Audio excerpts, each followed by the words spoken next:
So I will try to deliver a short presentation of the first two chapters. Now, before I begin, as you've probably noticed, Whitehead can be quite dense with regards to the contents that he presents. What I mean by that is that he's not necessarily dense in the sense of the style that he uses, but that with regards to the many different themes that he brings to the table, which could be basically explored in greater detail. So I'll just focus on some of the most basic topics points in these first two chapters, and we can address some others if need be later on during the discussion. So the two chapters in question are the origins of modern science and mathematics in the history of thought. And at the very beginning of the book, Whitehead kind of depicts the image of the 16th century, which he calls the age of ferment. And he says that this was a very dynamic period where new worlds and new ideas were emerging constantly. And it was also a very hectic and almost chaotic period with a lot of civil and political unrest. And one of the events that happened almost in the background of some of these more violent and turbulent events was the birth of, or the rise of, modern science. And the way he phrases this, by the way, these lectures are brimming with many extremely quotable passages, and I've tried to capture some of them during this lecture. So he's a very Twitter-friendly author in this particular work. Since a babe was born in manger, says Whitehead, it may be doubted whether so great a thing has happened with so little stir. And the general aim, he says, of these lectures, of this lecture series, is not to focus on the details of scientific discovery, but to provide an analysis or to provide an investigation of the new state of mind that was brought about by the rise of modern science. And his main thesis is that science has completely recolored our mentality. And this is something that he would like to focus on, that he would like to analyze and elaborate upon. The way he presents it, he says that science, in a certain sense, brought about a new thought style, if I can use this term that was coined by Ludwig Fleck. So the way he presents this shift in mentality, as he calls it, the shift in spirit that happened, is by terms such as new coloring, new tone, new tinge. So he says that instinctive tone of thought and not a mere creed of words is what he's interested in. And this is very similar to the way that Ludwig Fleck talks about thought styles, where thought styles are not just styles of thinking, not just something that is strictly cognitive, but something that also encompasses other aspects of our being. So they're also emotive, motive, and so on and so forth. So for him, the scientific mentality that was born during the 16th century was something of the kind. It was a completely new coloring of our way of thinking and looking at things. The new mentality, he says, is more important even than the new science and the new technology, say in the narrow sense of the term. It has altered our minds so that now the old stimuli provoke new responses. So in a certain sense, we have adopted a new scheme which has resulted in us, in our responding to the same stimuli in a very different way. And what is characteristic of this thought style, new thought style, is, says Whitehead, that it encompasses two prime dimensions or two prime aspects. The first one is factuality. So it is a focused a focus on what William James called irreducible and stubborn facts. So it is this emphasis on the factuality, on the facts, on the brute facts that is characteristic of science. But this factuality is also coupled with an emphasis on generality. So an emphasis on abstract generalization. The way Whitehead phrases this is as follows: it is this union of passionate interest in the detailed facts with equal devotion to abstract generalization, which forms the novelty in our present society. Whitehead then contrasts this new way of thinking, this new mentality, to something that was more prevalent, more prominent in, say, the ancient Greece and the Middle Ages, where the ideal of deductive reasoning was in the forefront. Their minds, he says, were infected with an eager generality. They demanded clear, bold ideas and strict reasoning from them. So this is the ideal that was developed by the Greeks, the ancient Greeks, and this was the ideal that, according to Whitehead, was inherited by the Middle Ages as well. Now, the downside of this ideal of deductive reasoning was the dampening of the historical spirit. And he says that what is characteristic of modern science, what is characteristic of modern age, which is imbued with this new scientific mentality, is precisely the historical revolt. So the way he characterizes scientific mentality is by being a historical revolt to the aforementioned deductive ideal, or the ideal of deductive reasoning that was characteristic for the ancient Greece and the medieval period. He says that it is a great mistake, and this I find very interesting, and I hope that we can maybe get to this later on in the discussion, to conceive this historical revolt as an appeal to reason. On the contrary, it was through and through an anti-intellectualist movement. It was the return to the contemplation of brute fact, and it was based on a recoil from the inflexible rationality of medieval thought. Now, he then goes on to inquire into the antecedents of this new mentality that emerged. And he says that it is founded in a widespread instinctive conviction into the order of things, and especially into the order of nature, so that the nature is structured in an ordered manner. And he says that this instinctive conviction is extremely powerful, extremely binding, that even very elaborate criticisms, such as the one put forward by David Hume, where he tries to show that causality is basically something that is a mere habit and that cannot be taken as something that holds with necessity, couldn't really shake this this conviction. So he goes into the question, where did this instinctive conviction come from? Because he says the question is not trivial, because given the fact that we have civilizations such as the civilization of China, where there were many learned men, and there were really human beings, and there were marvelous economic, political, and so on conditions for the development of science, but science in the narrow sense of the term never really developed there.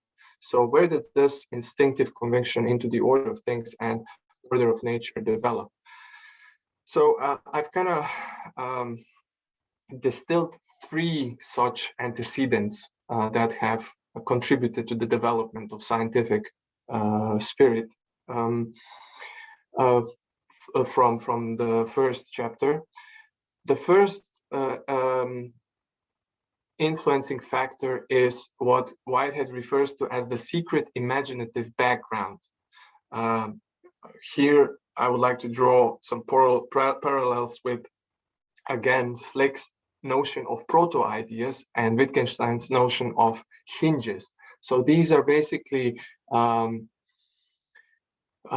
certain background ideas, if you would like to call them that way, or proto-ideas, which never really explicitly enter into a given thought style. So they help shape the shape and structure that particular thought style, but are not the content of that particular thought style.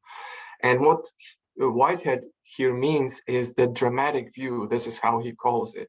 The idea of the teleological structure of the universe. He says that there was this idea that that the universe was structured as a dramatic play. And the most important aspect here, so the most important aspect of comparing the structure of the universe with the structure of the tragedy is, he says, the idea of remorseless inevitability or inevitableness, as he calls it in this particular segment. So he says that nature was a drama in which each thing played its part, and the laws of physics are the decrees of fate. So this idea of being submitted or subjugated to the decrees of fate is something that he has in mind when he emphasizes this aspect. And then the second antecedent, the second influencing factor is the one that was developed particularly in the Middle Ages, and that is the rationality of God. Why is this important? Because the rationality of God was the factor that has contributed to the development of the idea of what I here call a pan determination. So the fact that everything, even the smallest, most minute detail, is determined, and that one can find the determining factors for every occurrence.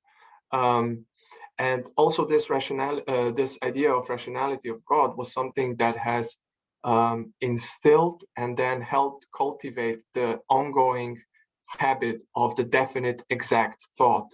So this rigid exact thinking that was present already in the Greece was then cultivated and has gained a new momentum against the background of the rationality of God. And he says that many other cultures who also have the concept of deity have not really developed this particular understanding of the nature of the deity. And this might be one of the reasons why science has never fully developed there, or why it never struck any root in those particular cultures.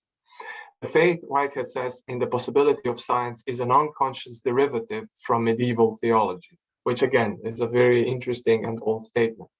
And then finally, the third determining factor is something that is basically novel. So the former two aspects were already present in the Greek and the medieval thought, but this one was something that has been a novelty introduced by the modern science, and that is the active interest in simple occurrences of life for their own sake. And he underscores this last part, for their own sake. So being interested in the simple occurrences that happen in the natural world, something that has been overlooked because of the predominance of the deductive ideal, is something that has started to flourish in the Middle Ages in the domain of art. So the naturalism that was that has developed in the medieval arts is something that has, in a certain sense, prepared the ground for this fascination and this keen interest in brute facts that is characteristic of modern science. Now, and where does this leave us? Well, the modern period is now colored by these happenings. So the historical revolt that is related to modern science was, as Whitehead puts it, a very necessary corrective. However, it was at the same time anti-rationalist and selective. That is to say, it focused on certain sciences but ignored other sciences. And Whitehead says that whenever this happens, this usually backfires. Or if I quote him directly, there is, however, a nemesis which waits upon those who deliberately avoid avenues of knowledge. And again, a very tweetable quote. So he says that modern science has proven to be extremely suitable for disciplines such as physics and chemistry, but was significantly less so when it came to biology and psychology. And these two disciplines have recently started to develop their own scientific frameworks, which in many ways are quite different from the traditional frameworks that were paved in the 16th century and have provided the foundation for scientific physics and scientific chemistry. So Whitehead, much like Husserl, says that science is in need of critical self-reflection. He says that if science is not to degenerate into a medley of ad hoc hypotheses, it must become philosophical and must enter upon a thorough criticism of its own foundations. So what he has just portrayed, so the overall thought style that pervades modern science needs to be brought to light. It needs to be critically assessed. It needs to be philosophically examined, and certain presuppositions need to be brought to light so as to be able to discuss them and also maybe reflect on possible alternatives to them. One of the especially pernicious assumptions or schemes, as he calls it, is the assumption or the scheme of scientific materialism. So this is the idea that the ultimate fact of that there is an ultimate fact of an irreducible brute matter, which is senseless, valueless, purposeless. So this idea that brute matter is somehow at the core of reality, and that this brute matter is senseless, valueless, purposeless, so devoid of meaning, value, norm, and purpose. And he says that this fundamental assumption, this scheme, has a negative effect on science and many others as well. So this is why he calls for the critical philosophical self-reflection. He says that there are two ways one can undertake self-purification. One is by means of dispassionate observation, but he says this is problematic because observation is always selection. So whenever you observe something, you make selections. And this means that when you observe, you're already in a grip of a certain scheme, but it is precisely the scheme, the underlying assumptions that you would like to bring to the fore and then possibly alter. So another approach is the approach of comparing different schemes, different presuppositions or assumptions. However, he says that this requires reason. So this other approach already presupposes the faith in reason. So this is there is a certain leap of faith that is required in all endeavors of this type. And here's a really nice quote. He says that this faith in reason is not something that you will be able to justify by inductive generalization. So this is the wrong way of approaching it. So the way you can approach it, however, is by actually observing the structure of immediate present experience. So here again, you see very interesting and powerful analogies with thinkers like Husserl and Merleau-Ponty. He says the following: there is no parting from your shadow. To experience this faith, so faith in reason, is to know that in being ourselves, we are more than ourselves. To know that our experience, dim and fragmentary as it is, yet sounds the utmost depths of reality. To know that the system includes the harmony of logical rationality and the harmony of aesthetic achievement. So already the structure of experience, if you plunge into it without certain presuppositions, will show you or tell you that this faith in reason is substantiated. And this is strongly related to the second chapter where he talks about mathematics. He says that mathematics is the most original creation of the human spirit alongside music, but he says there's no time to dabble into both, so he'll focus just on the mathematics. So sorry, Izak, for that. He says that in mathematical science, connections between things are exhibited, which, apart from the agency of human reason, are extremely unobvious. And his main thesis will be that mathematical ideas are very far remote from the senses, especially if construed in the very narrow, that is to say, empirical sense. So what is characteristic, what is typical of this most original creation of the human spirit? Another lovely quote where he says on page 20, he draws the analogy with Ophelia, and he says that just like Ophelia, science is also very charming and a little mad. And he goes on and says, let us grant that the pursuit of mathematics is a divine madness of the human spirit, a refuge from the goading urgency of contingent happenings. So mathematics, he says, is a realm of absolute abstraction. It is something that is does not pertain to particular instances or even to particular sorts of entities.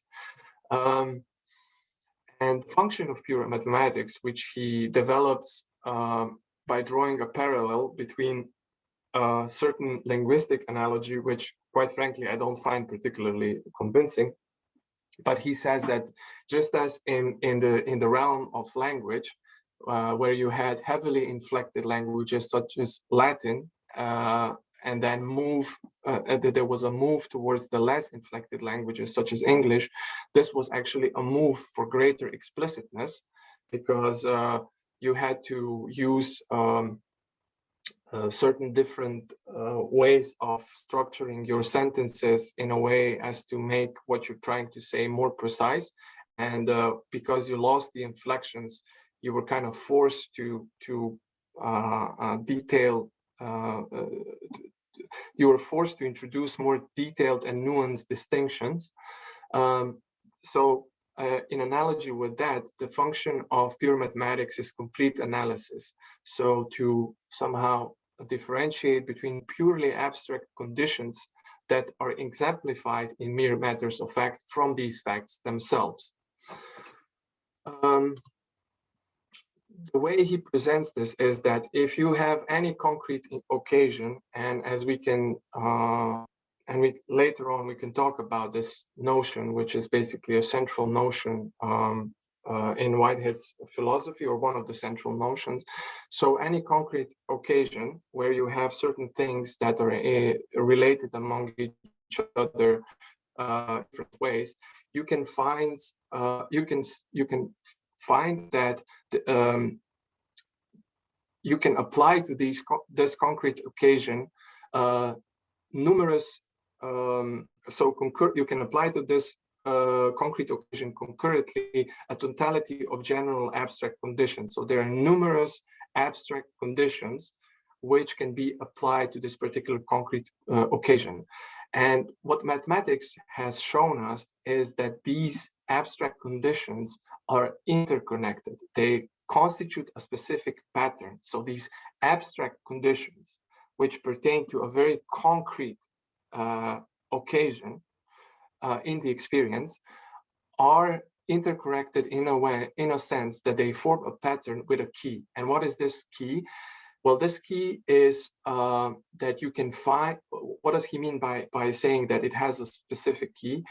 What he means by that is that you can find a specific set of condition which performs the function of the fundamental postulates, and these postulates can then be used in a way that you can, by strictly deductive reasoning, come to develop this totality of conditions that hold. So you can arrive at this abstract pattern by following strictly logical reasoning founded on these particular postulates. So from these postulates, you can get to the infinite variety of conditions, of abstract conditions that hold for this particular concrete occasion.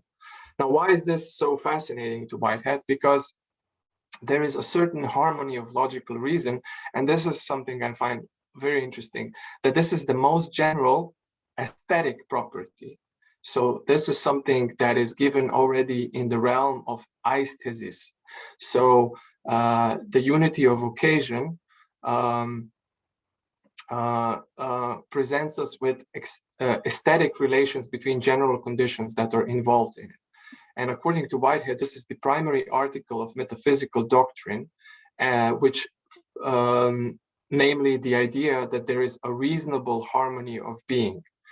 He says that for things to be together involves that they are reasonably together. So when you find certain relations already in the realm of the aesthetic, in the realm of the experience, of lived experience, say, these relations are reasonable relations. And this is something that he says, so he thinks that it was mathematics that this has identified and brought to light. He then mentions that mathematics is basically a philosophical legacy of sorts, a Pythagorean Platonic legacy, which has emphasized the importance of measurement, and measurement means that you translate a certain quality into a definite and determinate quantity. And he then goes on to present how these various orders of abstraction were developed within science. So you start with numbers, which is already an important abstraction, and then you introduce the unknowns, and after the unknowns, you introduce the variables, and after the variables, you introduce the functions. So you can always use a certain level of abstraction as the concrete level for the next level of abstraction.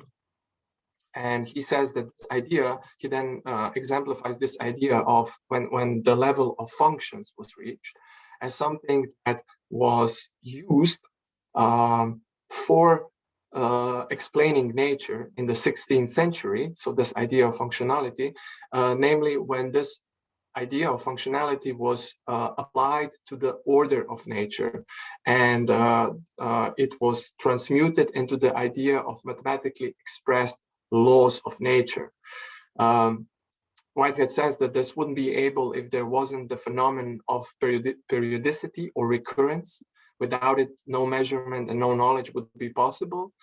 But the main thing is that the founders of the modern science, people like Kepler, Galileo, Newton, and Huygens, were basically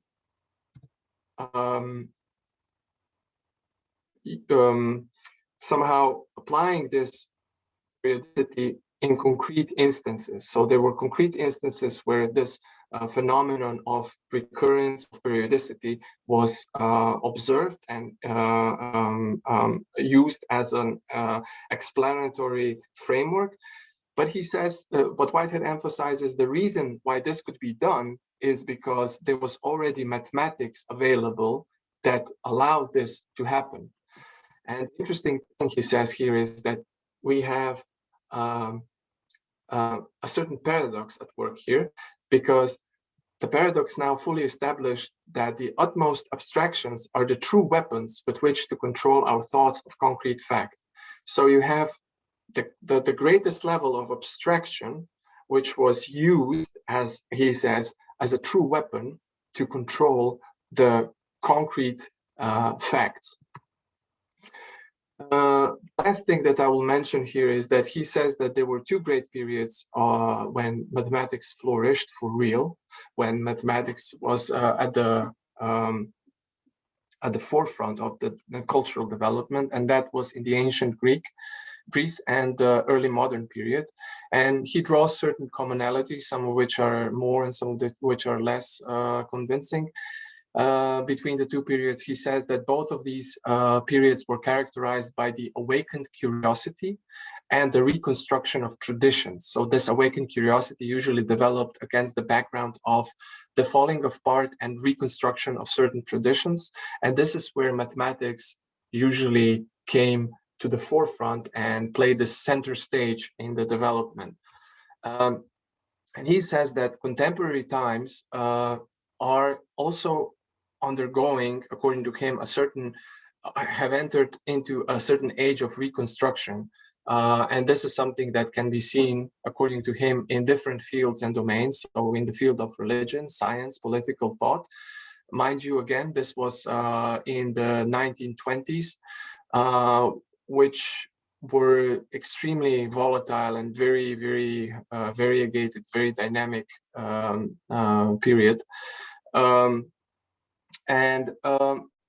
He says that, so the point that he's trying to make is that these times too are somehow structurally similar to these former periods where mathematics flourished. So he's hoping that mathematics will become more prominent again in contemporary thought. And he says that if we don't want to oscillate between different conceptual extremes that we normally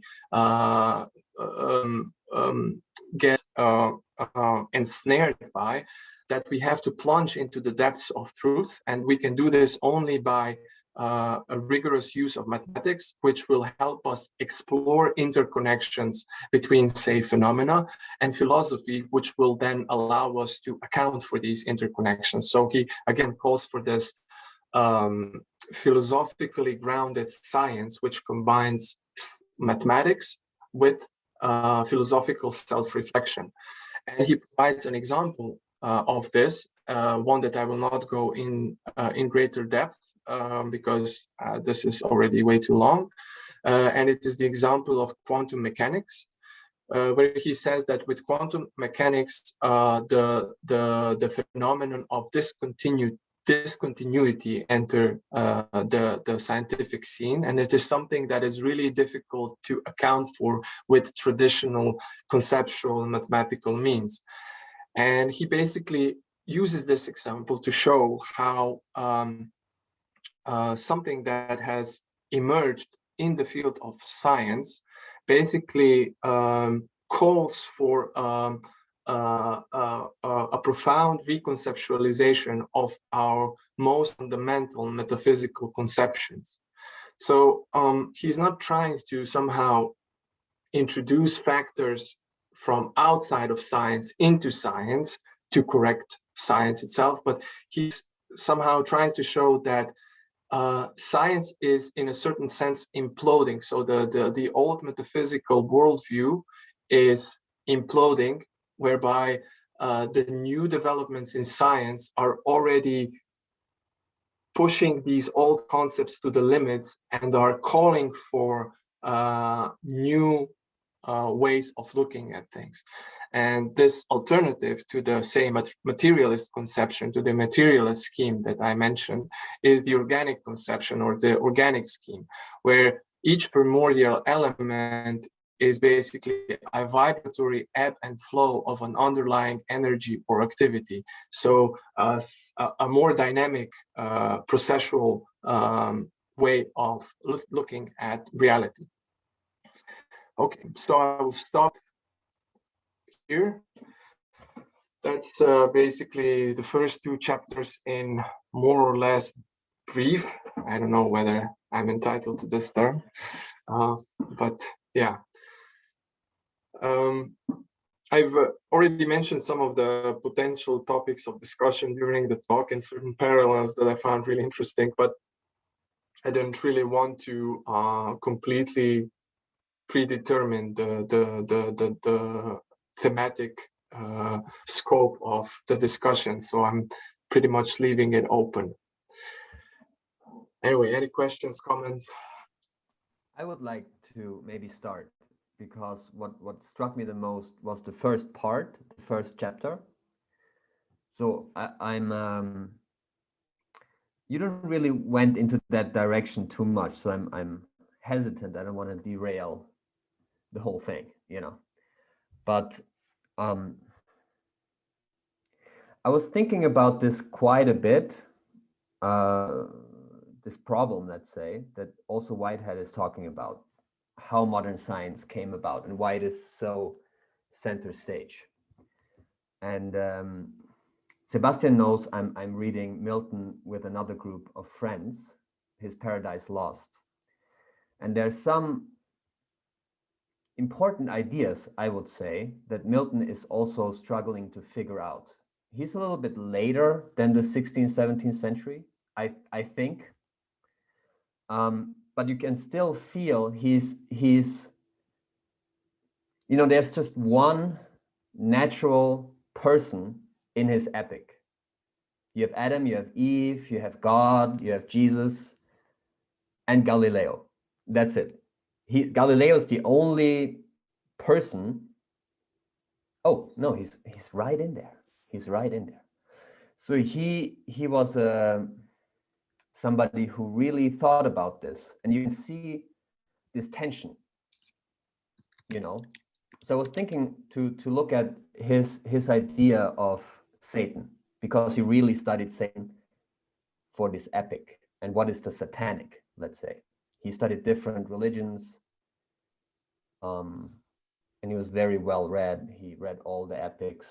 He knew Greek and Latin, everything, right? And his Satan is a very complicated character. He has many, many layers. He's the most fleshed out character of the whole epic, you could say. That's why many people say he's the main hero or anti-hero. And one is, let's call it the Faustian quality, right? And I think this is what Whitehead also talks about in this first part. It's basically this idea that it's figured out, but only God really knows it. You know, he really sees all the patterns. And we humans, we mortals, cannot have the same insight like the gods. And we shouldn't aspire to it. There's a limit to what we can know. And here's what Satan says in his first monologue after he has been cast out from heaven. It's in the first book, the very first monologue. He addresses actually to his co-conspirators, all the other fallen angels. He says, where do I have it here somewhere? Sorry. Would you like to maybe also share it? No, it's okay. I read it. It's short. I don't read the whole monologue. That would be too long. But there's one very famous part. Okay. A mind not to be changed by place or time.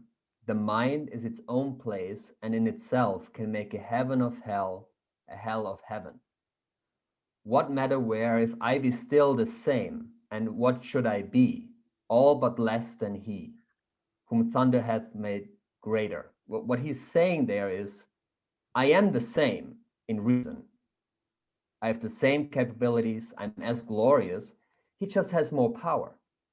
That's the only difference. You know, he has more energy, but I have the same capacity for reason.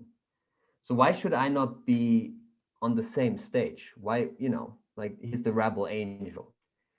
And because Whitehead talks about tragedy, and one important part of tragedy is hamartia, right? The flaw of the main character in the play. And you know it from the beginning. You see it, you know, oh, this is what's going to get him. He's too boastful.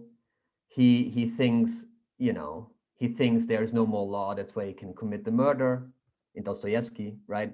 You know this is going to get him from the very beginning. Still, you're with it. You're in the story. So this part, this, let's say, Faustian quality of Satan is what will lead Eve and then Adam to fall. Okay, so first he plays on Eve's vanity. He says, oh, you're so beautiful, you know, you should have the same qualities like Adam, blah, blah, blah. She's not buying it. But once he says, you should have the same understanding, the same knowledge like the gods, you could be a god. She starts listening, you know. And that's something very human. It's something very, very human. And before that, in book 8, there is a part where you see this, like one aspect of Christianity. It's not all of Christianity. It's a very big tradition. But one aspect is, don't ask too much. Be humble, you know. Don't think you can figure it all out. There's a limit to your reason. And it's when Raphael comes to tell Adam and Eve the snake is in the garden. You better beware. And by the way, I told you now, God sent me.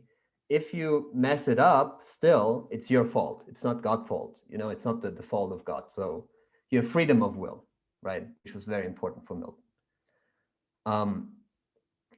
But Adam has this conversation with him and asks all these questions about how the stars are moving, you know, what is the pattern of life and of reality. And Raphael tells him, don't ask too much. It's not your place to understand the ways of God. It's not even the place of the angels, right? Well, Satan doesn't agree with that at all. He says we're the same. We should have the same, we have the same capacity, basically. So there's this tension in Milton, right? There's this tension in this whole period of time between don't try and understand everything, you know, be humble in your pursuits, intellectual pursuits. But then there's this Faustian element, let's say, who is like, I want to know everything. It's just part of us somehow, you know?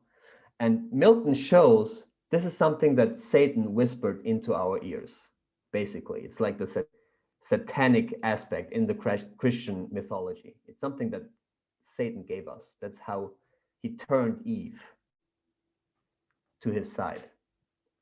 So basically, Raphael tells him in this conversation, solicit not thy thoughts with matters hid. Leave them to God above, him serve and fear. Okay? So that's like the official line of heaven. And then they have contact with Satan, and Satan tells them, after he hears about the tree of knowledge, which is, you know, Deus ex machina, he's there at that moment when Adam and Eve talk about that one rule they had to abide. He hears this, and this is what he says. It's also very famous. Knowledge forbidden, suspicious, reasonless. Why should their Lord envy them that? Can it be sin to know? Can it be death? And do they only stand by ignorance? Is that their happy state? The proof of their obedience and their faith, or fair foundation led whereon to build their ruin. Okay, that's he sees it. That's the way in for the satanic into the human. That's the fall. That they're, you know, they want to know. They're similar to him. He feels it. And then he has this conversation with Eve and makes her fall because of that, because he promises, you know, he's like, look at me, I'm a snake. I ate from the tree of knowledge. Now I know I can speak. I have the logos now, I can speak, right? What would happen to you if you eat this fruit? You'll probably know how to fly and understand the ways of the celestial bodies and everything. And that's when when she's starting to listen to him, and she eats the fruit. And I think this is so big for the Western tradition, this tension. And I think Whitehead also points to it in several parts. And it's like really the Faustian thing, right? You have it also in Goethe's Faust. The first thing he says is, I studied everything. I studied mathematics, I studied jurisprudence, I studied philosophy, I mastered and studied it all. Still, I'm hungry. Still, I want to know more. So I turn to magic and occultism, and then slowly, you know, he meets Mephistopheles, who comes as a poodle. Why? I don't know why, but that's how it's happening. And Mephistopheles, basically, there's this, you know, he's basically telling him, yeah, you're very spiritual. You think a lot, you use your reason, and you should strive for more and understand everything, but you also need the senses and, you know, fall in love, go drink, go play, you know, what Hermann Hesse would work on after, like this the spiritual and then the sensual. And it's also something that is in this book, very much in this first part, you know, this tension. And it's a very specific tension that seems to be more present in this period and in the West. And it might be because of this very deep narrative that we all inherited also. So these were the thoughts all these ideas of reading Milton and listening to the first part of Goethe's Faust, it just popped again into my head when I was reading Whitehead. That it's somewhere there, or this is a part of it as well. Why you go in this one direction for centuries, but there's this voice in you, the satanic voice, right, that tells you, no, don't limit yourself. You can know everything. You can understand everything. You can, Anyway, these were my reflections on that part. Well, I thank you for this. I mean, this was really interesting because, when I read, for instance, the first two chapters, given the fact that I wasn't, as you were, steeped in these particular topics and discussions, like these aspects are almost hidden from you. You're not really paying attention. But now that you were talking about these things, I mean, it was, it's one of those things when you have a certain text, and as you read it and you discuss it and you think about it, I'm actually even translating the darn thing. So, and then you have it as a semi-closed whole, and then somebody says something and a new layer of it opens up, and the things that you were reading kind of reshape or remold themselves. They get a new tinge, a new coloring. There you have it. A new thought style emerges. Anyway, that was very interesting. I just wanted to say this, that I found it so fascinating as you were kind of laying this out, the whole topic, the whole debate, or the whole narrative that Whitehead is developing gets embedded into a larger context and gets a different view, and it's a very useful and valuable one. And I'm not sure he necessarily tackles this head on in this particular book. He hints at it, there's like these moments. I can't now, I'm sorry, I didn't prepare like the specific parts where I felt like, yes, this is one, but there's just like he plays with these tensions, right? Like the stubborn fact of just what is there, and then the just pure speculation, and it's already set in stone. But I just felt there's this other aspect of the whole epoch that he's looking at, and having read Milton, and I think Gábor, you posted in the chat the exact dates. Is that true? When he lived? Sebastjan, yeah. I was, yeah. You said this one, which I can't now really say. Yeah, you haven't said it, so I don't even know why you asked the question. You didn't use the password at the beginning. Sorry. So Miha has a comment, or he raised his hand. Don't forget the password. I just have a quick aside, and it has to do with Whitehead's understanding, I guess, of Satan or the devil. And it doesn't, of course, appear in Science in the Modern World, but it's mentioned by his biographer. The most known, Victor Love. And it actually is tied to his student years when he was at Cambridge, part of the so-called Apostles, which was a kind of discussing, or I guess debating club.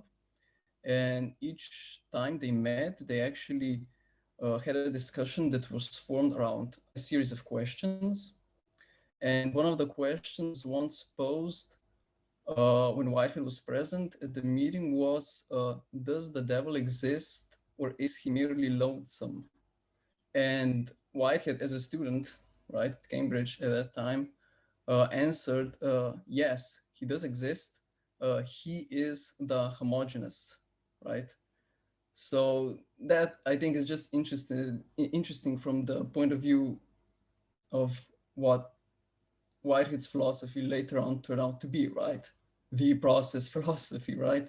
And he, I guess, as a student, identified the sameness and I guess stillness and well, with the devil, really. I mean, it was a kind of it was a kind of tongue-in-cheek question, of course, right? And yeah, that was his response. So the homogeneity, if that's the devil, then heterogeneity would be the opposite of that. Yeah, I guess. And if I just tie in this to what Matthias said, would it then be fair to say, in a certain sense, that with Whitehead and the way he then later on also, in a certain sense, develops his philosophy, the fact that it emphasizes heterogeneity and dynamism and a certain processual openness, that in a certain sense this humbleness, at least in the sense of at least in terms of the capacities of deductive reasoning, gets reintroduced, but without, say, the loss of rigor or the necessary capitulation of reason, of philosophy as such. Just a quick response. If I remember correctly, in his later works, such as Process and Reality, he uses the phrase, which I think is a kind of development of the sort you're talking about, Sebastjan, where he uses the concept of imaginative rationalization. So I guess this notion of imagination, right, plays a kind of counterweight, I think, to this over emphasized rationality. And in this sense, I think Izak is mentioning Giordano Bruno, for instance, right, where he's actually, in a positive sense, really emphasizing his speculative thinking, for which he actually burned at the stake then, not his over rationalistic, empiricist, whatever way of thinking, right, for which usually science tends to remember him. Primož and then Chris. Yeah, I found this this existential, I guess, reading of these two chapters very interesting, but I'm also not sure if I sensed those moments myself, and I'm usually very much looking towards finding elements like that in most of these methodological thinking, but I felt like Whitehead is more interested in the how of science rather than the why of science. But it did make me think of another, my favorite thinker currently, who does approach this methodological problem in a very existential sense, which is Helmut Plessner, of course, because he really does pin down science as this, as one of the many responses humans come up with to deal with their predicament, to deal with their situation as self-conscious being separated from the world and everything. And science is one of the ways in how we make sense of the world, how we try to bridge this gap between us and the world. So that would be a very interesting. I'm not sure he actually uses all the different Faustian metaphors in the levels of organic life, but it's definitely at least implicit in the diction he uses. So that's something to explore, maybe to for a more existential take on the methodological issues. Before Chris asks his questions or adds his comment, I would just read out loud the quote that Gábor posted in the chat. A chain of facts is like a barrier reef. On one side there is wreckage, and beyond is it harborage and safety. The categories governing the determination of things are the reasons why there should be evil, and are also the reasons why in the advance of the world particular evil facts are finally transcended. Yeah, so that's really something. Again, goes on to show that Whitehead is, in addition to being a very profound thinker, he's also a very quotable thinker. Chris, is it okay if Gábor maybe just adds a short comment before you? Yeah, sure, no problem. Yeah, no problem. Thanks. I'm looking for another quote from Process and Reality, which actually describes what Whitehead means by evil. and how it operates in the overall scheme of things, and why it is an essential part, and also how he views evil in terms of the development or the advance of the metaphysical reality of existence. So I'm looking for that quote, and once I found it, I will post it here, and I will give an explanation about it, because I think that will be probably the most and the most profound understanding of the evil that I know, and that is very much in line with what I was speaking about, and I want to look for that. So okay, good. Chris. Yeah, so I had sort of 3 or 4 comments. The first is that there was a discussion of this prohibition against curiosity. And in medieval and early modern Christian thought, and actually it's Greek, because if you are very carefully read ancient Greek philosophy, you have Thales or Thales.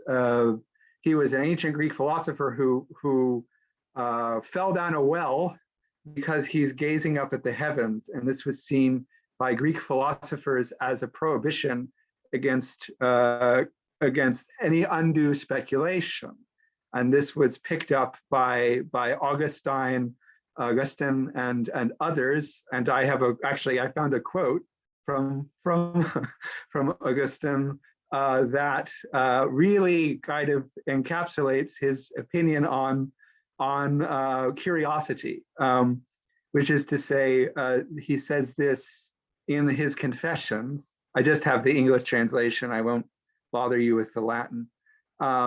He says, this is Augustine, says, there are 3 sorts of vices: the pleasures of the flesh, and pride and curiosity comprise all sins. So this is, and he says, for curiosity chiefly prevails through the eyes, and what the rest belong to is plain. He actually points this to the biblical temptations of Christ, and this is a big discussion in the patristic literature. The third thing on curiosity is to say that in the early modern period, the follies of curiosity, particularly in the theological literature, were actually embodied, symbolized by shipwreck. So to bring it just to the quote that we said.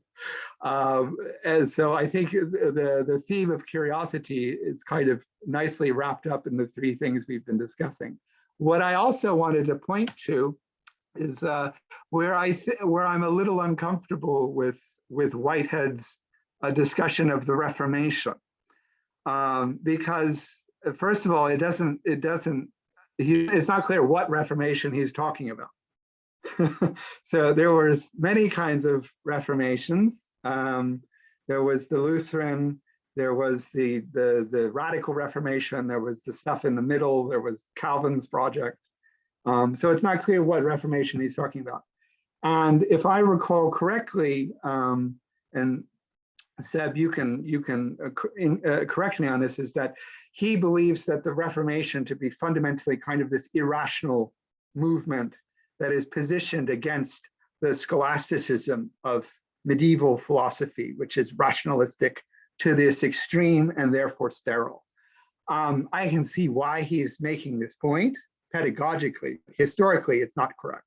So I think that's kind of my, and maybe we can talk more about this, and you can use my kind of historian's discomfort as a way of talking about the passage that you highlighted earlier. I would say in general that,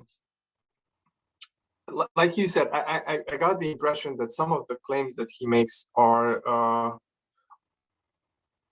almost to be taken in this particular pedagogical sense that you mentioned. This is what this was my impression. Also, the Reformation, maybe with regards to Reformation, what he would respond, although I can't be certain, of course, but is that it's not necessarily a Reformation as such that he's referring to, but maybe the way that it was traditionally conceived, or let's say the way that it has entered the textbooks and has become known. So the certain general and a bit of a stereotypical construal of Reformation, and as you've noticed, he basically uses it as something to as a bit of a background to the main story that he's trying to develop, like to draw a certain analogy with the development of science. But I would agree with you. I think that with regards to many things, if one were to prod into some of the statements that Whitehead is making, historically, they might not necessarily be the most justified statements out there. But I think that given the overall context, they make probably sense. I mean, I would also take as much issue with the fact that he says that science and philosophy are also antithetical. That, and I think you have very basic understanding of Descartes, for example, you would know that that is not the case. That Descartes' indebtedness, or Malebranche's indebtedness to scholastic categories, is really extensive and was known at. It's not like he didn't know about this. So I think one of the things that my reading has to resist is that he's not writing a history textbook. He's specifically trying to articulate a very specific account of science that kind of puts it under the ambulance, you know. So to use my own metaphor. So it's but we need to be sure, I think, that we're reading, when we read Whitehead, that he's not neutral intellectually in how he constructs kind of lineages. That would be the broader point for the seminar. I think that he does make the point where he says that he mentions the indebtedness of later thinkers to the traditional categories. Oh, sure, sure. There's one passage where he makes this explicit.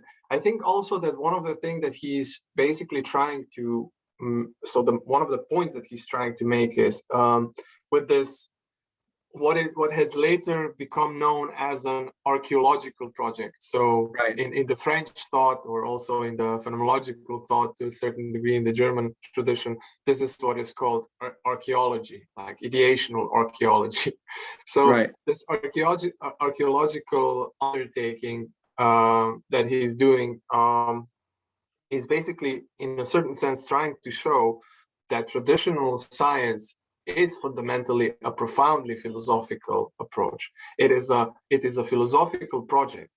It is a philosophical project that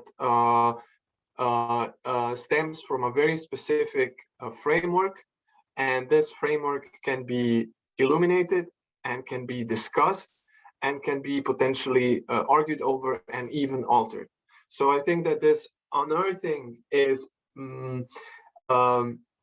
meant precisely to uncover this, so to show that, you know, scientific mentality or scientific frame of mind is not just something that has fallen out from the heavens and all of a sudden, well, of course there are facts, and of course we study them with, you know, rigorous scientific language, which is founded on logics, but all this has a certain historicity about it. So there is a specific time when this developed, and what happened then was not just an addition of certain contents into the already pre-existing frame of mind, but an alteration, a profound alteration of the frame of mind, of mentality as such. So this is why I think that this idea of thought style is so to the point, because style is something that, you know, it's not a category, but there is a certain frame that structures or delineates the contours of your thinking, but is itself not somehow amenable to analysis within these categories themselves, because it conditions them in a certain sense. And this right. it's an organic development. I mean, in a certain sense, yes. Yeah. But this could go in many different ways. Right. It can go into a very historicist account, or it can go into, I don't know, the account of why formal systems can never be completely consistent, and so on. Anyway, it would seem that you have found the quote. Have you already found the one that you were looking for, or are you still doing the archaeology? No, I found it, and it's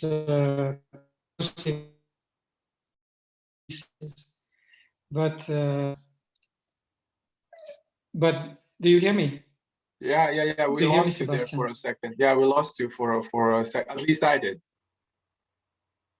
Same. Okay. So it seems that you have an unstable connection. Yeah, it seems unfortunate. I'm sorry for that. So I have found the quote, and I posted it here in 3 pieces. But before that, just to reflect on your discussion with Chris here. In Science and the Modern World, there is a chapter on science and philosophy. I think it's chapter 9, in which Whitehead describes the relationship between the two. And I agree with your analysis, Sebastjan, that the links between the two are much closer, even in Whitehead's understanding that there is no science without philosophy, and there is no good philosophy without interest in the scientific understanding of nature, of ourselves, or life in general. So the two are heavily interlinked, and there is no pure science without philosophical underpinnings, or without basic foundations of philosophical understandings or metaphysical ideas. As we have just heard from your summary as well, that the materialistic version or interpretation of science is based on the preliminary or even basic presupposition of matter as valueless, purposeless, just simple brute facts. And that's what Whitehead disagrees with, promoting an idea of matter with life, or matter with energy, or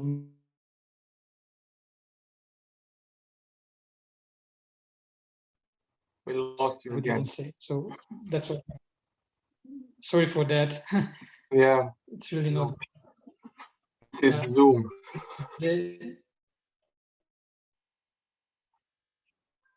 Do you hear me now? A bit better again. No. Intermittently.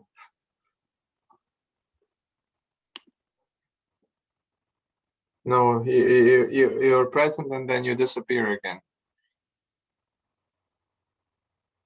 Yeah, Matthias, in the meantime, maybe you can add and also, by the way, just so that I let other people know, if you would like to address some other things that are related to this from a different perspective, feel free to do so. Sometimes it happens in these discussions of ours that we get stuck in a certain topic, and then we just kind of reiterate the same thing. So in order to prevent this, I would like to remind you that there's a lot of ground that has been covered in this particular, in these two chapters. So if you would like to address something else, you're more than welcome to do so. So Gábor, would you like to try to continue, or should I give Matthias a chance to say? No, I'm here. I'm sorry. Okay. Do you hear me? Yeah. Do you hear me better? Yeah. Not really. A little bit, it would seem. Okay, so I would just let that process go on, and maybe when the connection is better, I will come back. Okay. Try it without the video, maybe that helps. Sometimes it helps. Maybe you can switch off your video and just speak. Yeah, let's try that way. Do you hear me? Yeah. Let's see. I'm sorry for that. I don't know what's happening actually on my side here. it happens every now and again. I will let you know if the connection is bad. So Okay. you can maybe just talk, and if there's a problem, I will let you know as soon as we notice it. Sure. So I was just sharing a few thoughts on science and philosophy, and the chapter 9 of Science and the Modern World, in which we can see the point that you mentioned, Sebastjan, as an answer or response to Chris' point. The links between philosophy and science are much closer than it appeared in the first or the second chapter of this book. And we will come back to this in analyzing chapter 9 later on, I'm sure. So I don't want to repeat more there. But here the quote I wanted to share is in the middle of the second post I made. Do you see that the revolts of destructive evil, purely self-regarding, are dismissed into their triviality of merely individual facts, and yet the good they did achieve in individual joy, in individual sorrow, in the introduction of needed contrast, is yet saved by its relation to the completed whole. So the last post refers to the consequent nature of God. So in Whitehead's view, God has three natures: the primordial nature, which is comprised of the so-called eternal objects, kind of a Platonian idea of forms. But the consequent nature of God is all actions' influence on God. How we as actors or individuals or occasions in the whole fabric of life affect God. God takes everything in that he receives from the everyday occasions or from the occurrences of life. And that influences him. That creates his consequent nature. And his characteristic there is to save everything he can save. So he saves the world as it passes into the immediacy of his own life. This is God's judgment on the world, but it is a tender type, which loses nothing that can be saved. So God tries to save everything in his memory or in his consequent nature from life. It is also the judgment of a wisdom which uses what in the temporal world is mere wreckage. So what in the temporal world seems to be a mere wreckage is still saved in God's consequent nature. How does that relate to the notion of evil? And go back to the second paragraph and the middle of it. I think this notion of dismissed into their triviality is the key, is the clue. Whatever evil intentions are there in the world or in our private life, let's say, will be dismissed into their triviality of merely individual facts. They are purely individualistic. They are just for oneself. But the good they do achieve in individual joy, in individual sorrow, in the introduction of needed contract, that is still saved by God in his consequent nature because of its relation to the completed whole.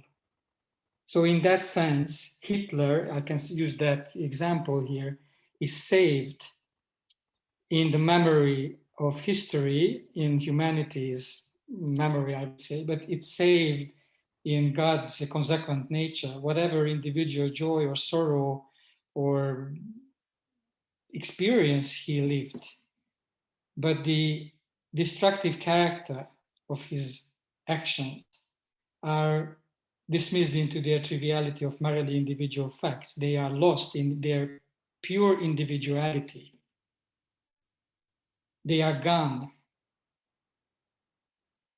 by the perishing of occasions.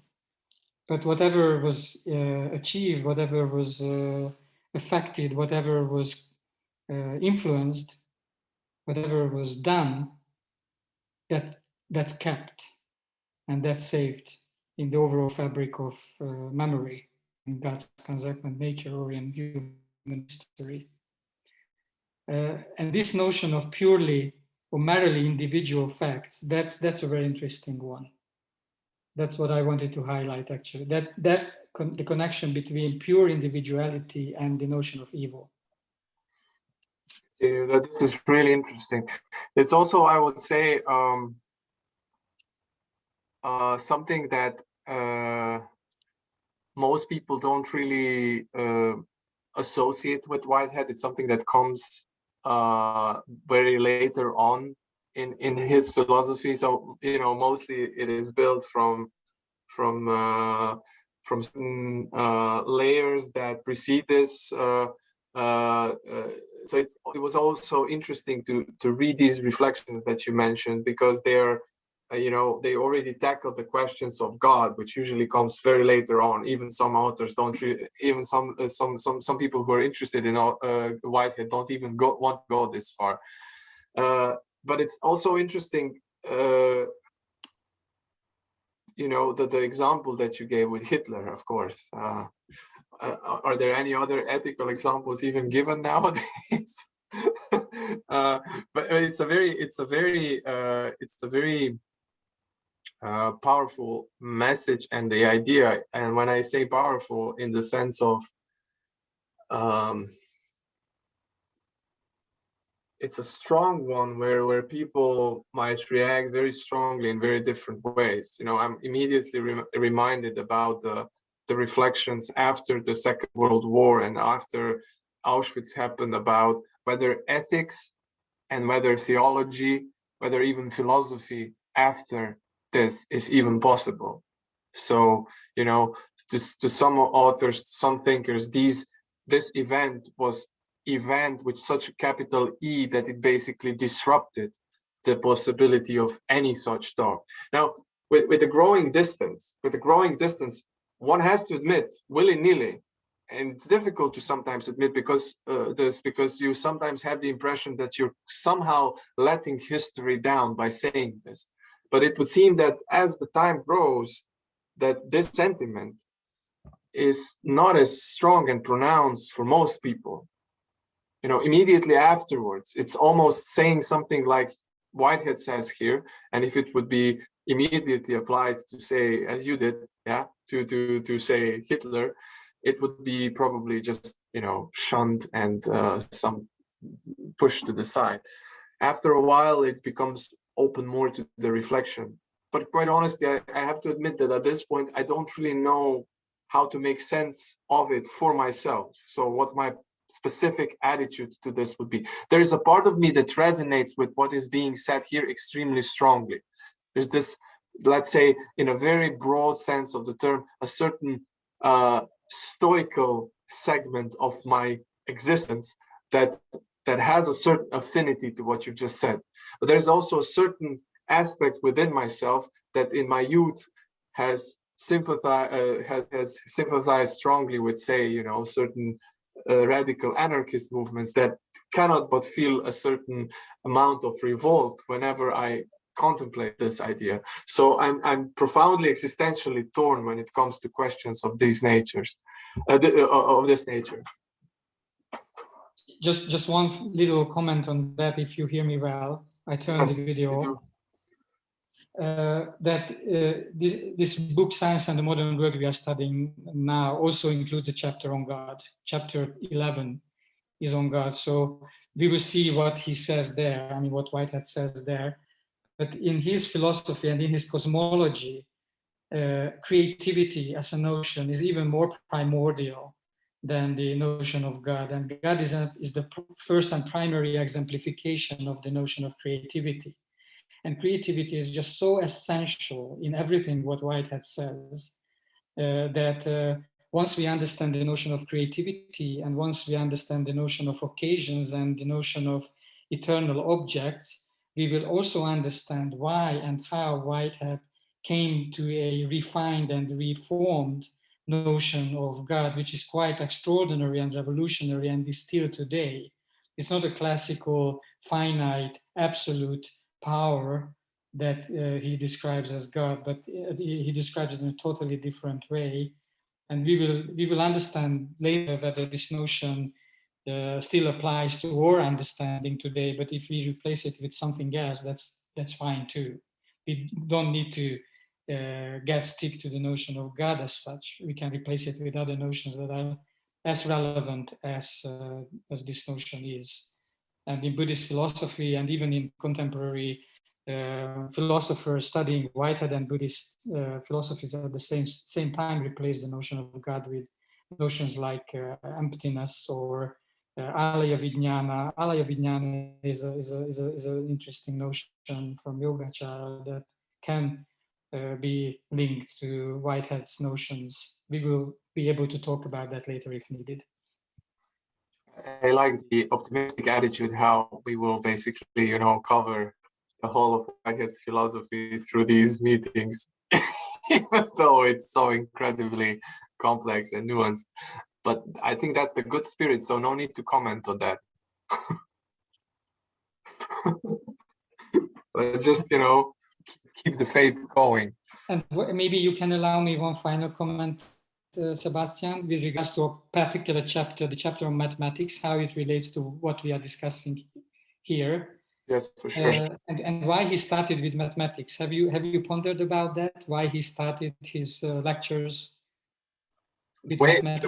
The way I saw it is but that's from my limited perspective. The way I made sense of it when I was reading the two sections, and I tried to make a connection between them, is, but this is again a very narrow perspective, is because in a certain sense, he ends the last section whereby he says that the very structure of experience is such that it is structured in a reasonable way, and mathematics then is a certain way where this link is bring to the fore. It is a mode of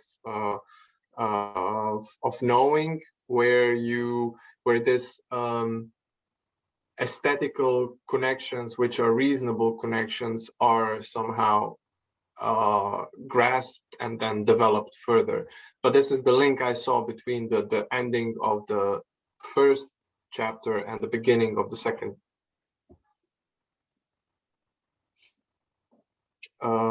Gábor, I'm assuming you have something to add, right? Yes, I mean, just because, I wanted to make a link between what we have been discussing around the primordial nature of God and the eternal objects and the Platonian notion of forms. And that's where Whitehead started his whole philosophy. He was a mathematician, he wrote Principia Mathematica, he was a logician working together with Russell, and he wanted to write a fourth chapter to Principia Mathematica on the logic of space. And that's where he ended up studying philosophy of nature and becoming a philosopher himself, wanting to understand the logic of space. And that is essentially linked through the notion of eternal objects and through the Platonian forms with mathematics.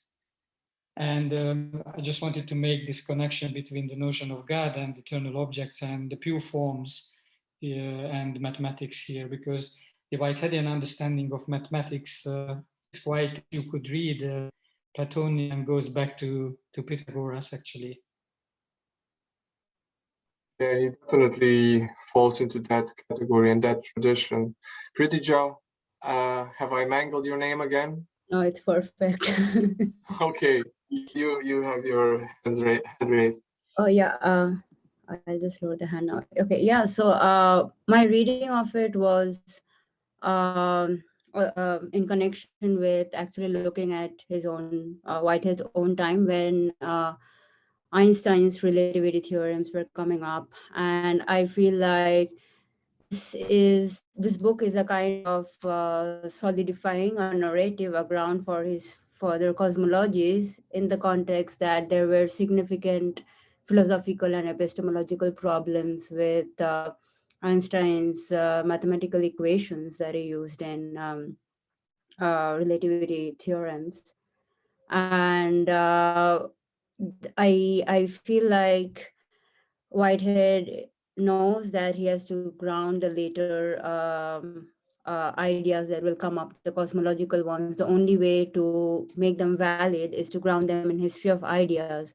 And one motive for, one way to do that is obviously to point out the biasness of thought, looking at the background of science itself. Also, Henri Bergson was during that time, and there was, I think, also Henri Poincaré. I think there were several other mathematicians who were puzzled with the kind of meaning that Einstein was making from kind of placing it in a very absolute way rather than a perspective. And with the birth of modern cosmology and the advancement that was going on with the modern cosmology, the Whitehead's cosmology sits differently in that area. Yeah, I mean, I think my reading of it was not very conclusive, but I kind of see how he is preparing the ground for, like, clearing the ground and, putting in new foundations to actually attack that later in a very, very different way. So, but also, which is what I thought, like, he actually wrote this whole chapter on mathematics as the emphasizing on the role of mathematics in the history of thought, because the meaning of the equations, the balance between abstraction and concrete experience, the concept of space and time, and also space-time, these all are debated later, and was actually heavy debates were going on around this area. I think there was also a debate, can't remember I think it was after this book was written, actually, between Bergson and Einstein. No, it was before. I mean, I'm confusing the dates. Yeah. Not sure. It was very close by, but I think it was slightly before. I think so, but I'm not 100% sure. Yeah. Yeah, and I think Matt also had this video about Whitehead, Einstein, and Bergson, and how it was kind of mediating the grounds in a way. But I feel that was the motive of this whole start, from my viewpoint. Yeah, that's a good point. I was just reminded of something, and I would then let other people also contribute to this. But I was reminded of something that while you were, saying things, especially about Whitehead wanting to, before providing a positive alternative account, to open up kind of this, conceptual space, and then situate what he's doing, and so what's currently happening and what he's doing into the broader horizon of the history of ideas.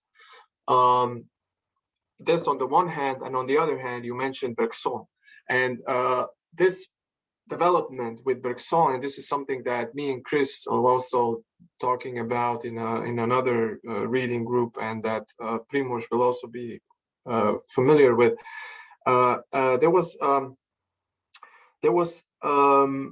But interestingly enough, at this point, this was merely a ferment.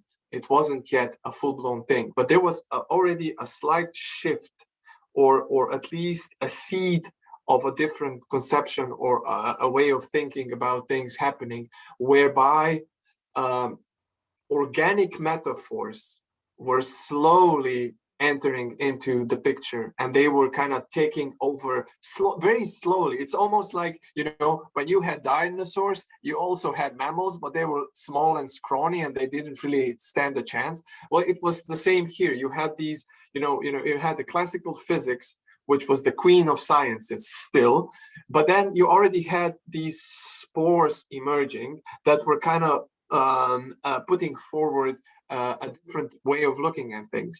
And while you were talking, I was looking for a quote. It was made by a biologist, Haldane. And I always really liked this quote because it was so incredibly daring in what it was saying, especially if you take into account it was given in 1908. So at the very beginning of the 20th century, the height of physics, right? And this is what Haldane writes, and I just love it. That a meeting point between biology and physical science may at some time be found, there is no reason for doubting. But we may confidently predict that if that meeting point is found, and one of the two sciences is swallowed up, that one will not be biology. Have you got that? So if there is a confrontation between physics and biology, if it happens one day, and if one of them gets swallowed up, it will not be biology. I mean, I love the daring spirit of this proclamation, the beginning of 20th century.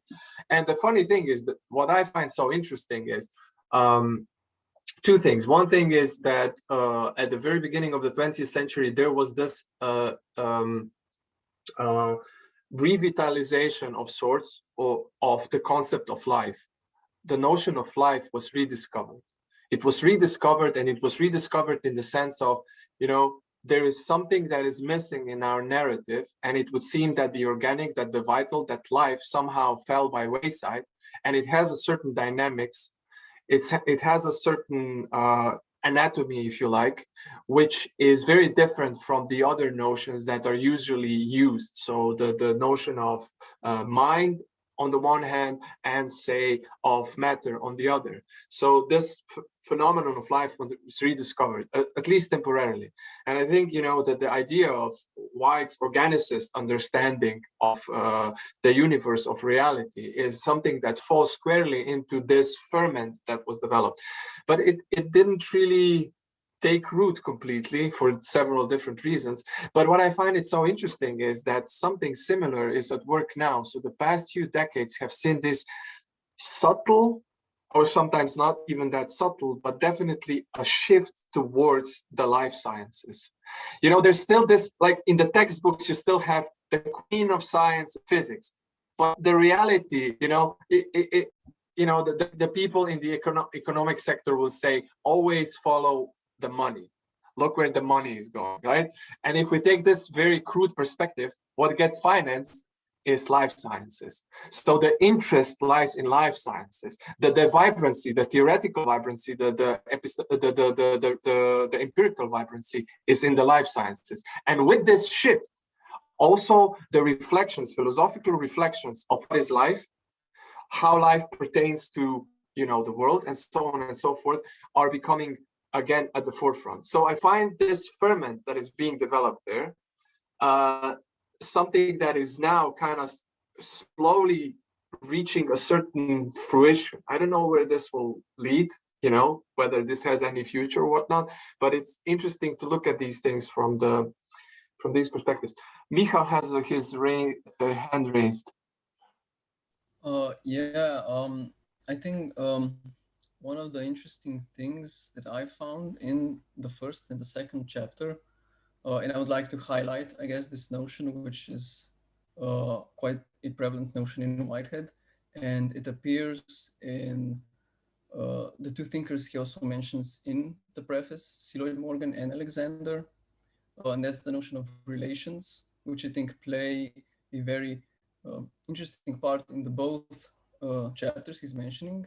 Of course, on the one hand, there is this notion of a system of mathematics, right, where each part is related into a kind of, system, a kind of web, if you will, right? But then there's also this, I guess, more, which I think is not actually expounding here at the moment, but there's this other more ontological, I guess, conception of what relations are, right? In this sense, I actually understood the last few lines of the last paragraph of the first chapter, where he's speaking of there's no parting from your own shadow, right? To know that in being ourselves, we are more than ourselves.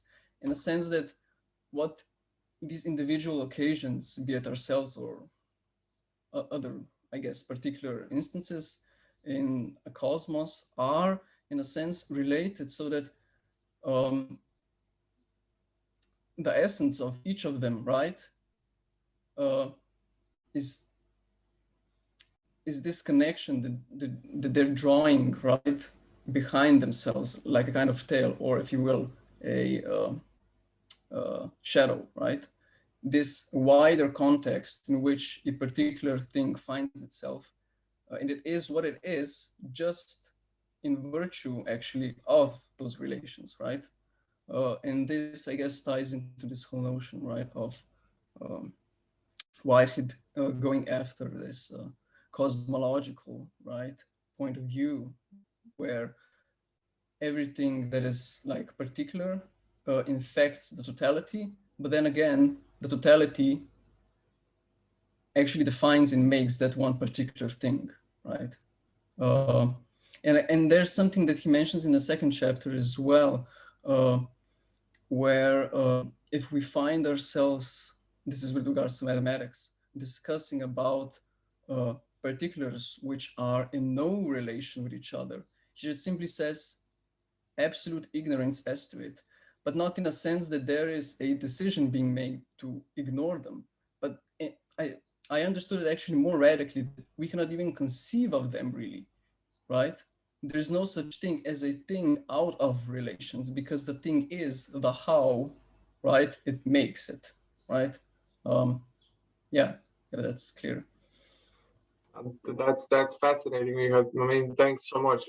This is also one of the points that I also find extremely fascinating. And there's this notion that we will eventually get to the internal relations and how they differ from external relations and what they entail. And this basically attempt by Whitehead to kind of conjure up the fascination by the fact that gets so easily overlooked, that if you take a certain occurrence, if you take a certain concrete something, this concrete something always somehow transcends its individuality in the sense of being determined and co-determined the totality of, you know, the whatever you want to call it. But this, you know, as you put it, this drawing of the shadow or a tail of a comet, as Merleau-Ponty puts it in a certain sense, and both of these authors trying to kind of basically get you to realize how fascinating it is that if you go into your experience, you actually have, again, a ferment of this interrelation of the totality in the given specific concrete particular that you might be observing. Okay, Timotej and then Hridija. Again, I'm sorry, I'm constantly messing this up.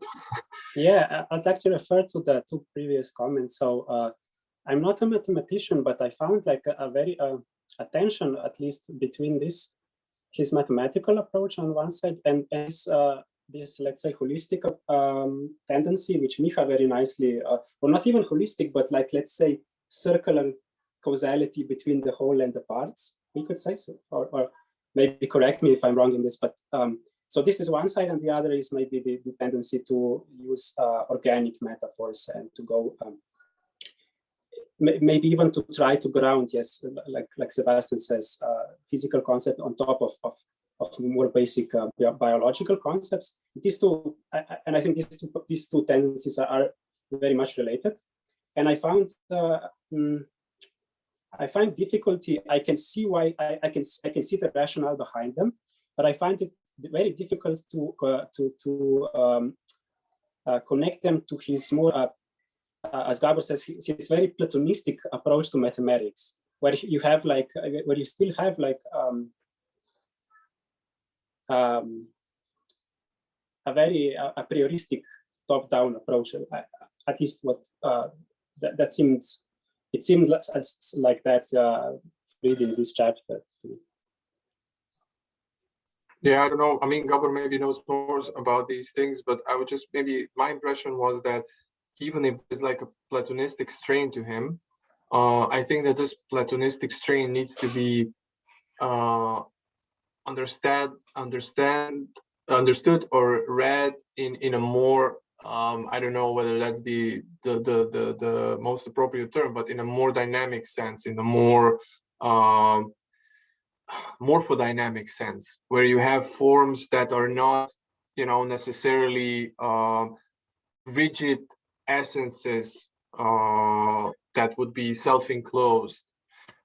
Yes, I understand this, but this strictly within his mathematical approach. I mean, of course, he doesn't offer specific mathematical models, but I think on the level of models, he's very much still a homogenesis. Like to connect this to another idea, like thinking about heterogeneity and homogeneity, like I have very much trouble imagining what mathematics of heterogeneity would entail.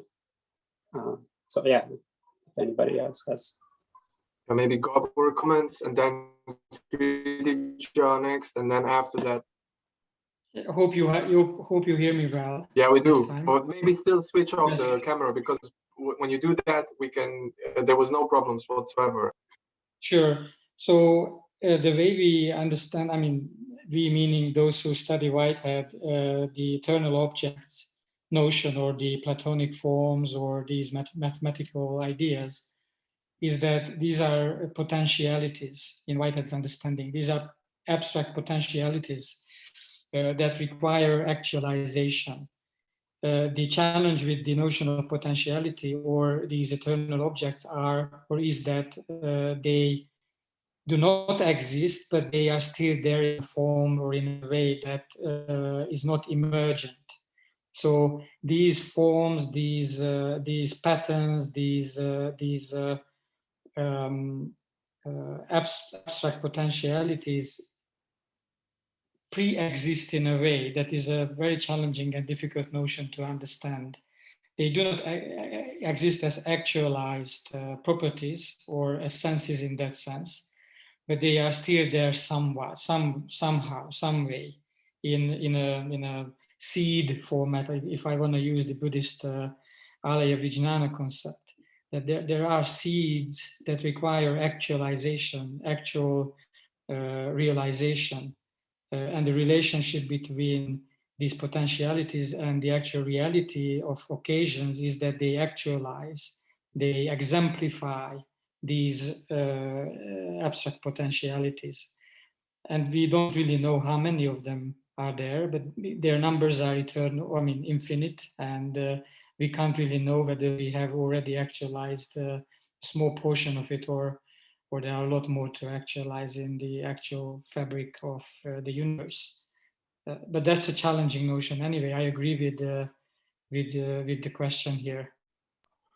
Timotej, one way that has helped me, at least to a certain degree, or at least partly, with regards to some of these things, is well, one thing that I would like to say is that this is a really good avenue into the debate or the discussion or reflection on what possibility and potentiality is. So that this notion of possibility and potentiality. But one of the things that was also reminded of is this concepts such as horizon or whatnot. To get Primož's attention a little bit, it is when, for instance, Plessner talks about the difference between the human being and the animal. He says that there is a surplus of negativity that is present in the human being. So the human being has the capacity to grasp the negative, and by negative he means what is given virtual or as possible. So the potentiality has a different dynamics and a different structure than the actuality, and this is basically what, for example, Plessner calls the negative. The negative is what is constitutive for you to be able to grasp a thing as a thing, and this is something what, according to Plessner and this tradition in general, is lacking in this particular context. So I think that what Gábor said is this idea of stability, of potentiality, and similar notions that can be used in different authors. Also, virtuality is precisely what I think is bothering you, Timotej, in general. So, but they are an attempt to move away from, let's say, the static conception of a certain abstraction in a way that would make sense and that could be used in a way where you might say that an abstract is real, but it is real differently because it is real by manifesting itself in and through specific actualities, although it is not exhausted by them, so to speak. Matthias would like to say something, then really Hridija, so that there's still, yeah. It's basically just a follow-up question to all of these discussions. Just, so when I read this second chapter, I felt he's laying the groundwork. He's talking about the Stoic conception of reality, that there's a patterning to everything, right? There's the logos working everywhere. There's rules and patterns to everything. And that this is also expressed in Roman law and so on. And then he talks about mathematics.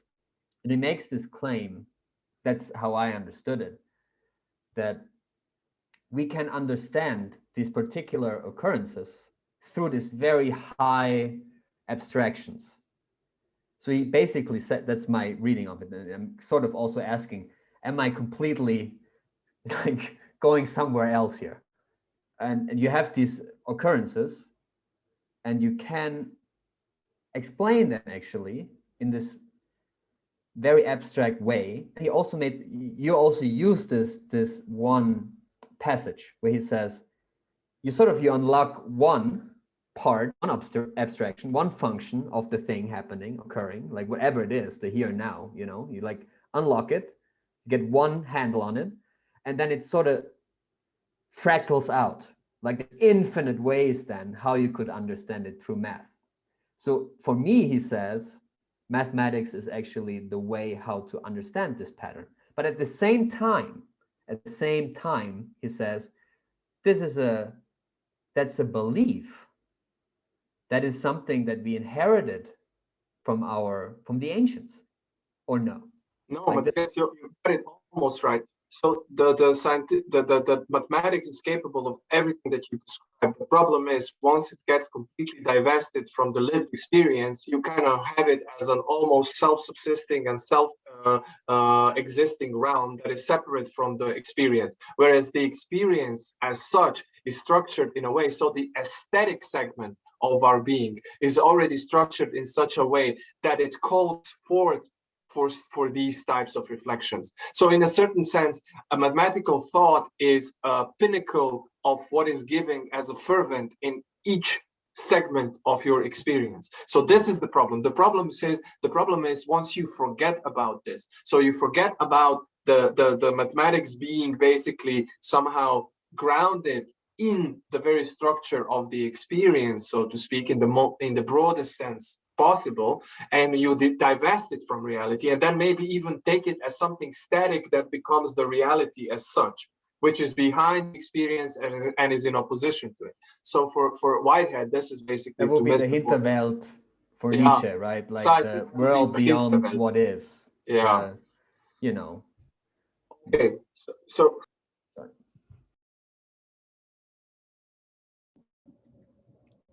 Yeah, so I had actually I noticed that Miha they use that sentence where one can never part from the shadow or something like that. That was a line I don't.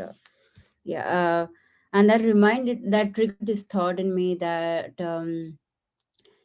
I mean, Whitehead as a mathematician, in some ways he also cannot part from his shadow, in the sense he's in his cosmology also he is using a kind of relational abstraction, but I think he's also being very smart in actually stating later, I think, where the concrete can never be derived completely from the abstract, and therefore there is this element of concrescence that he exactly puts in that equation, which plays the role of holding these two worlds together. He is actually he's generalizing the concrete, obviously, and to some extent but then he is generalizing in a different way by introducing this creative, enigmatic, mysterious element in it. So okay, I do not know how to pronounce that. I mean, maybe, I mean, by the end of this reading group, I will definitely learn. Yeah, so that was one thing. And also, also the debate on potentiality and actuality revolves around the central idea of concrescence. So that was my main thought. Like that kind of triggered the thought that he, in some ways, in being a mathematician, he's also being more than a mathematician.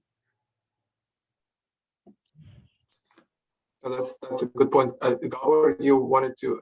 Yeah, just maybe to highlight how this notion of concrescence relates to actuality and potentiality. So in the Whiteheadian understanding of cosmology, each occurrence, each new occasion, each experience, because all occasions are experiences, start with some pre-given former actual occasions. That's the landscape, that's the background, out of which a new occasion grows out. And that growing out is the term that he uses, concrescence, how the manifold outside, let's say, reality or environment becomes unified in a new experience, in a new occasion.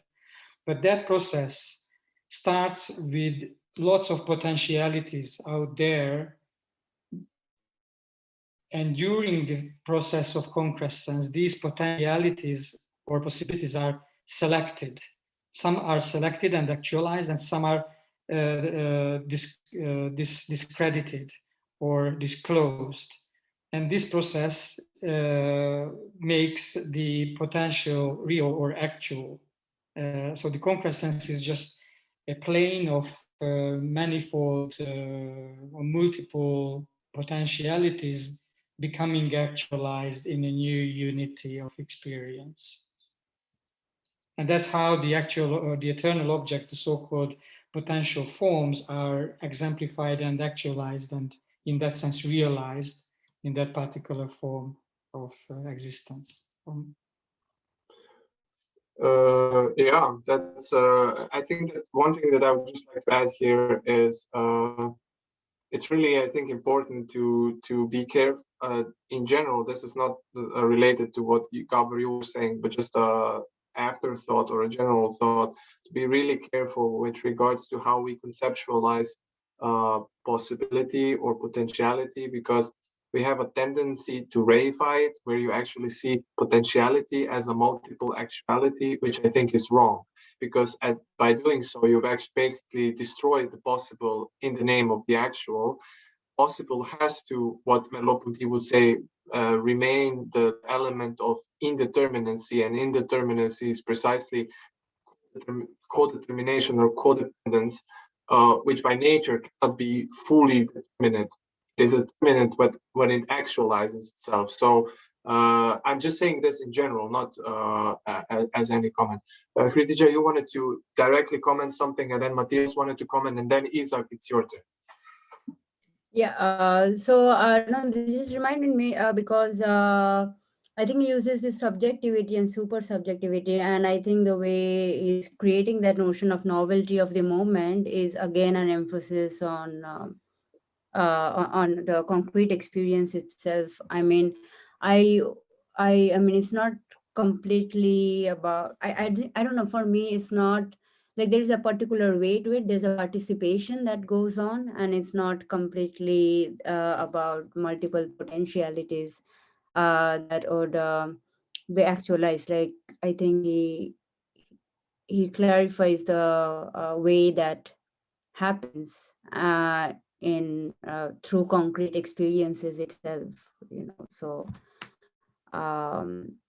yeah, I mean, I found the idea of objectivity and super subjectivity also quite interesting in that context. Yeah, this participatory element is definitely also something that's extremely interesting and relevant. As soon as you portray this as an outside play, I think you're missing the point. Yeah, Matthias. So this is just more maybe for Gábor also a question, because you mentioned some things, some like bullet points of what is happening there, and it sparked my interest. So you have the manifold, and then there is some sort of a process by which certain things get actualized and others get disclosed. Is there any mention in Whitehead? Maybe I probably jumping ahead a lot, but anyway. So is there any mention what that process is? Because in Buddhist philosophy, you have dependent origination, and there's different layers of that. You have, for example, causality.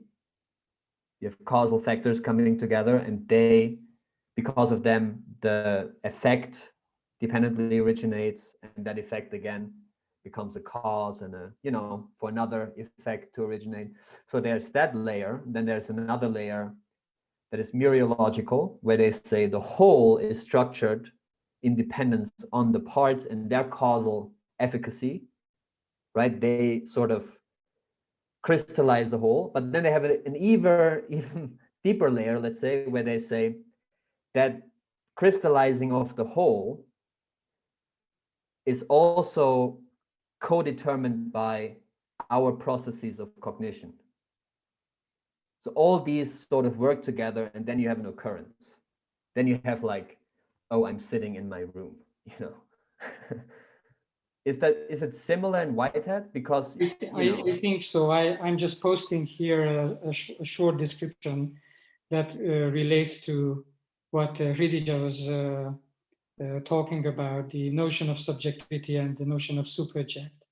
So, and that relates to what you are asking here, Matthias. So for Whitehead, there is no subject. A subject meaning that there is a pre-existing entity, an identity in itself doing things. No such subject exists in the Whiteheadian framework. Subjectivity is a process, or is the very process of experiencing. He uses another term called subjective aim, that the process starts with the subjective aim, kind of pulling himself or herself or itself, let's call it itself out of the mud by grasping its own hair. So the subject, which, the philosophical notion of subject is not a subject pre-existing, but a superject created by itself in the process of identifying its own subjective aim, selecting from the potentialities and creating itself as a superject. And when the process of experience is satisfied, that he calls it satisfaction, this micro process finishes, ends, then it is called satisfaction, then when the occasion perishes. So the process of experience doesn't exist in a physical sense. It is in the process of becoming, and once it is satisfied, it is created, it ceases to exist. It perishes into further experiences, into further actual occasions relating to previous ones. So it's very interesting that the notion of existence and the notion of experience is strictly linked with this notion of subjectivity existing outside time.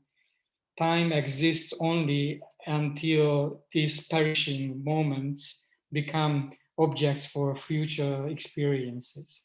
And that how time is constructed in Whitehead, very similar to how Husserl constructs time, I think.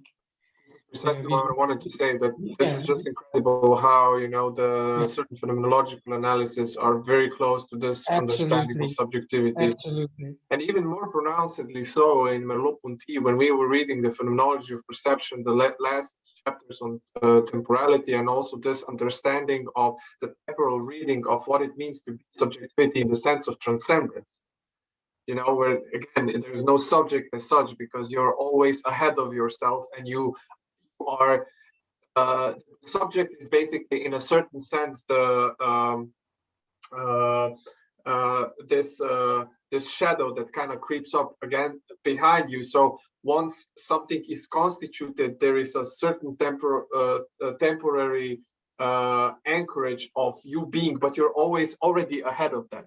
So there's no, say, resting place again, in a certain sense, but there are certain sedimentations that are there, and you can maybe, through certain means like language and whatnot, you can crystallize them into the more rigid conception of subject. Not necessarily though, because I think that the proper understanding of language also already goes beyond this understanding of subjecthood to distinguish it from subjectivity. Yes, and that urge that you described to push forward is what Whitehead calls subjective aim, and that is strictly linked in his terminology with the overall notion of creativity and creative advance. So there is no pause, there is no stop, there is no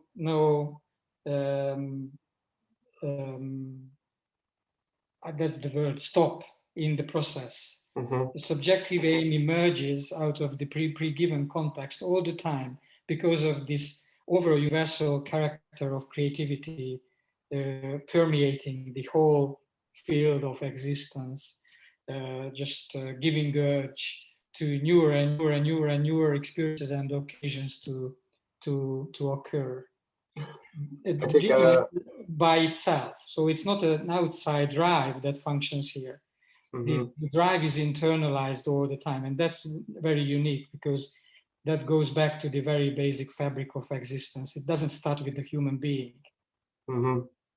Adnan will be doing certain links between, in his PhD, between Yogacara and Heidegger. I think that Whitehead might all of a sudden become a very interesting conversationalist in this debate, and also the Merleau-Pontian segments on transcendence and temporality. Absolutely, absolutely.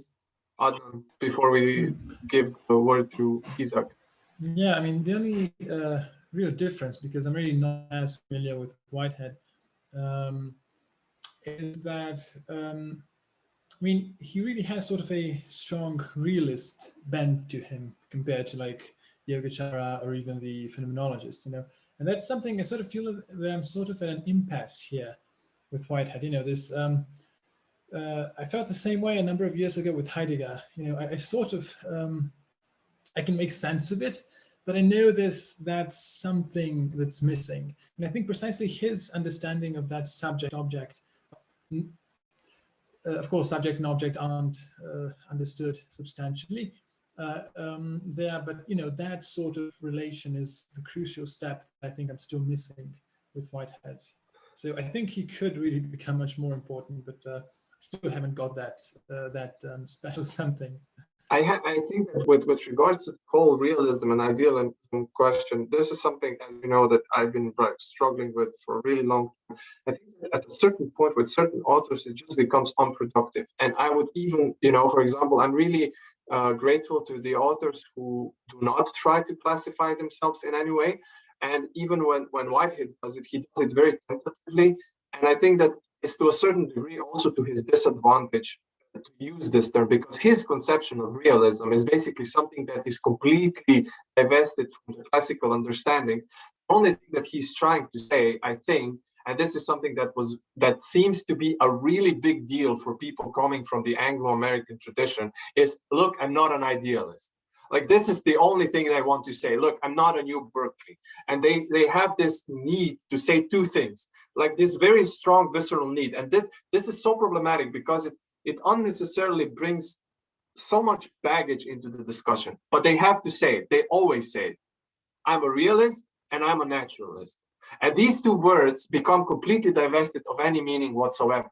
They're almost like, and this is the analogy I like to use lately a lot, you know, like the end world peace in the Myth of the Universe talk. Towards the end of the talk, they always say, and world peace. And it doesn't mean anything. But, you know, when you have to answer the question, what would you do if you became the Myth of the Universe? They list their reasons. Everybody says something. And at the end, they also say, and world peace. And this is also something that philosophers nowadays do. I'm a realist and I'm a naturalist. And you have to say it because there's, you know, the Berkeleyan tradition want to fall into and whatnot. But I think that at a certain point, what needs to happen is that these conceptual dichotomies really need to be like ultimately and decidedly transcended in a certain sense. And I think that once you read Whitehead, you see that this is basically what has happened.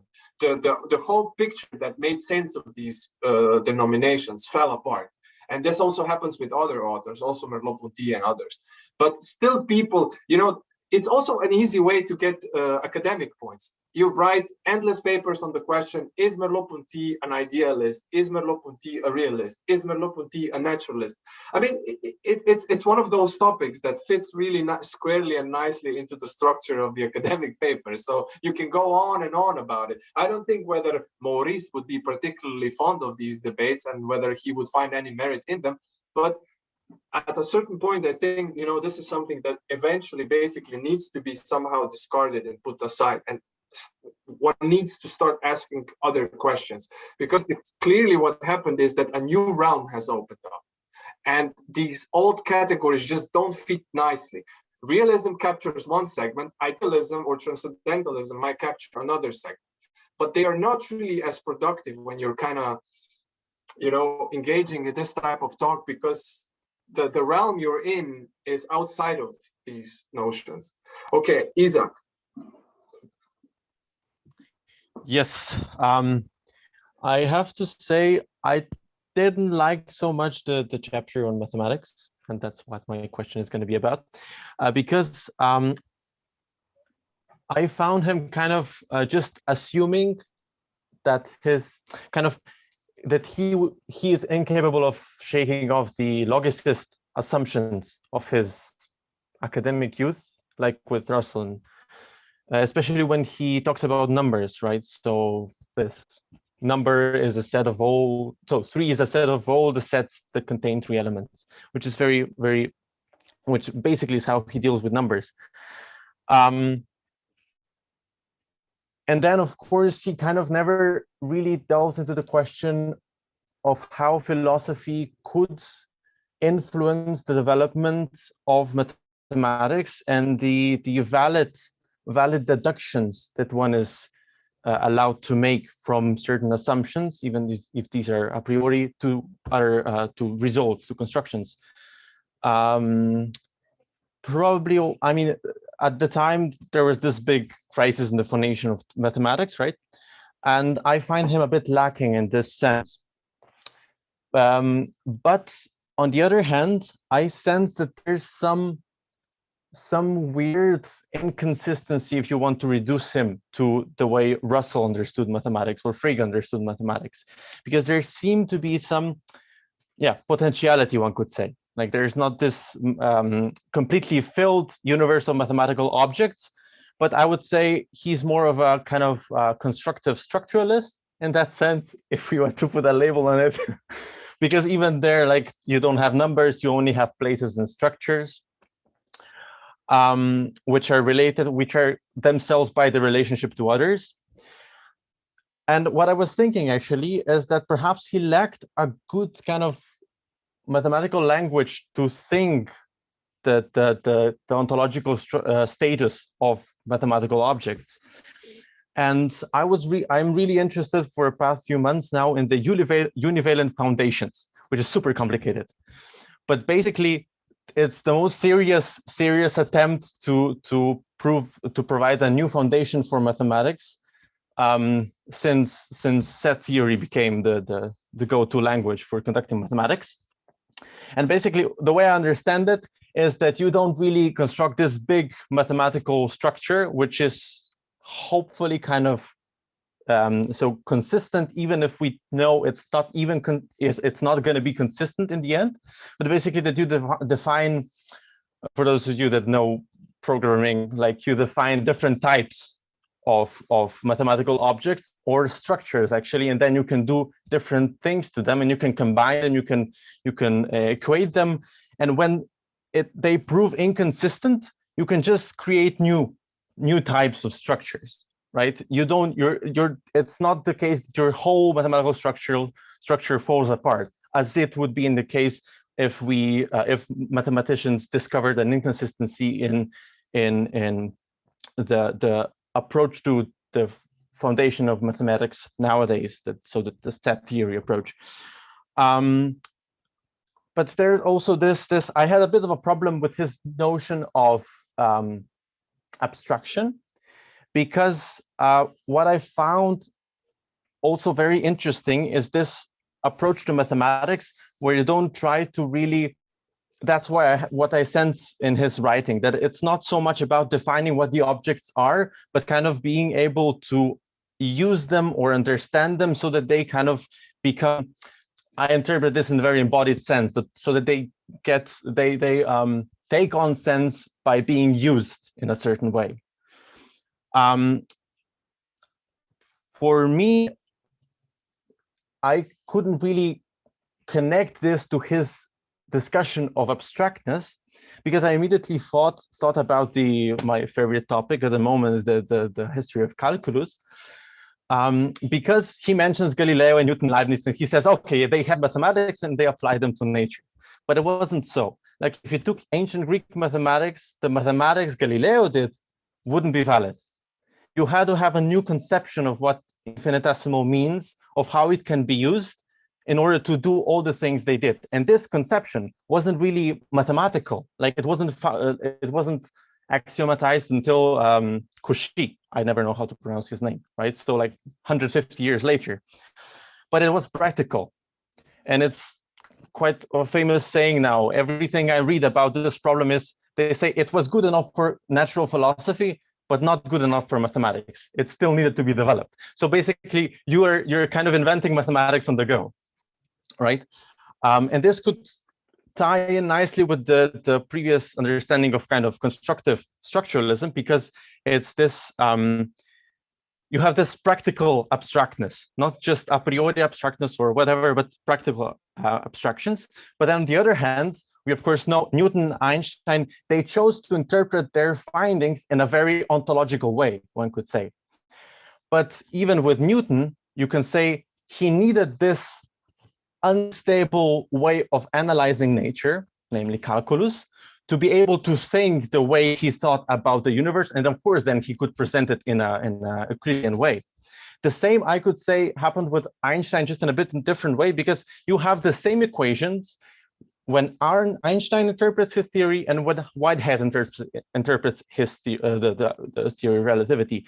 But the meaning of the equation is completely different. So there seems to be some weird status that a mathematical object is inhabiting, which I mean, I would interpret as practical, but that's the best I can do at the moment. But I would just like to, I mean, also ask, did he ever consider developing his philosophy of mathematics more, or was it always just cosmology? Because he came from not just mathematics, but the almost philosophy of mathematics, right? Yeah, I think that we'll have a lot to say here. I would just, one comment that I would just make is the way I understand him. So there is a certain constructive segment to the whole process, in the sense of that you can use different postulates and different axioms, but once you kind of set down that particular set of axioms that pertain to a certain occurrence, then the whole thing opens up, and it's not completely say random. So it's not, the construction is not ex nihilo, so to speak. So this is also why, for instance, you might have, in a certain sense, say two different conceptions, and it doesn't, in a certain sense, it doesn't really matter on the most fundamental level, if I'm getting this rightly. But maybe Gábor can say more on this topic. So Whitehead turned back to mathematics several times in his writings. In 1911, he wrote a paper, a book on Introduction to Mathematics. And this was consciously written to a general audience, not like the books he wrote with Bertrand Russell in the same years, 1911 to 13. I think these were the years when those 3 volumes were published. And in one of his latest writings, I think it was in 1942 or something, he wrote another paper called Mathematics and the Good. And that was published in a book written about Whitehead.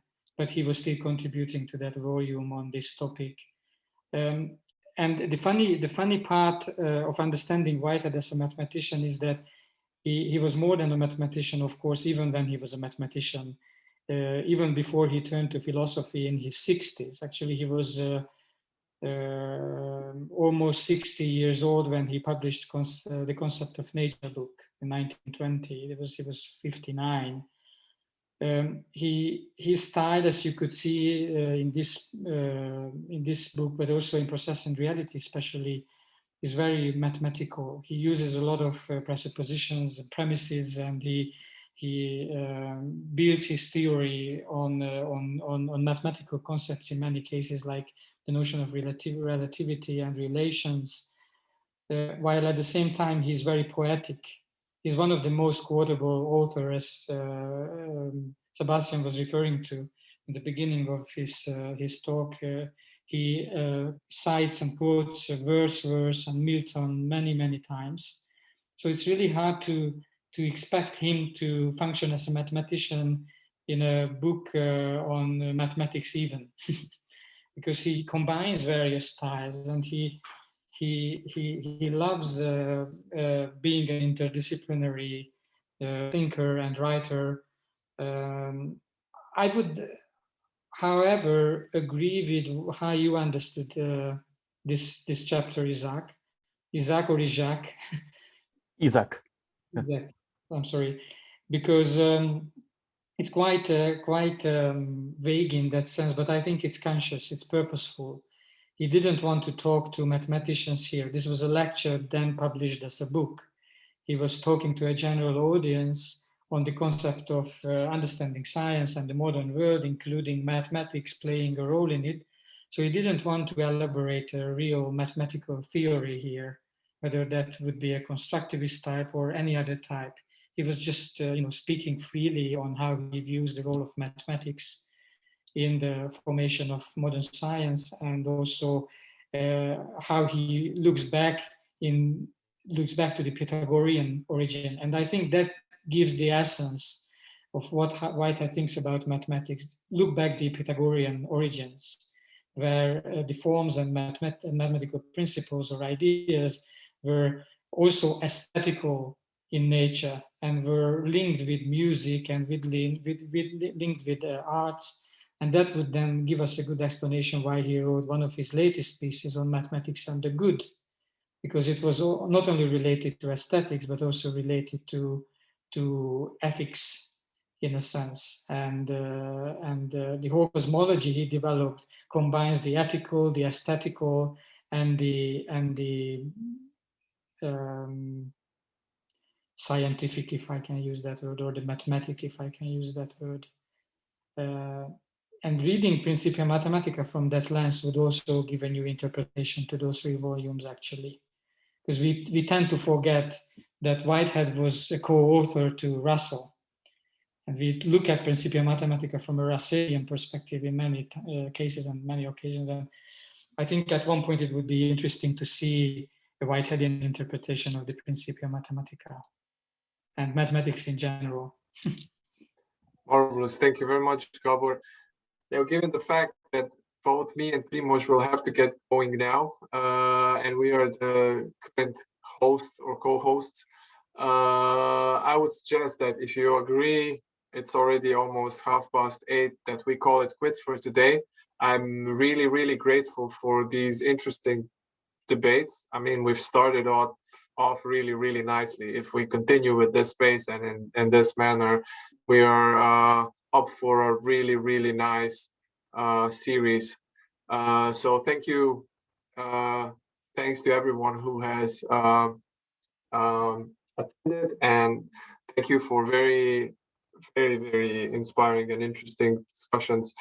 The next session is in 2 weeks. Miha will be the presenter. Miha will also send out a reminder over an email.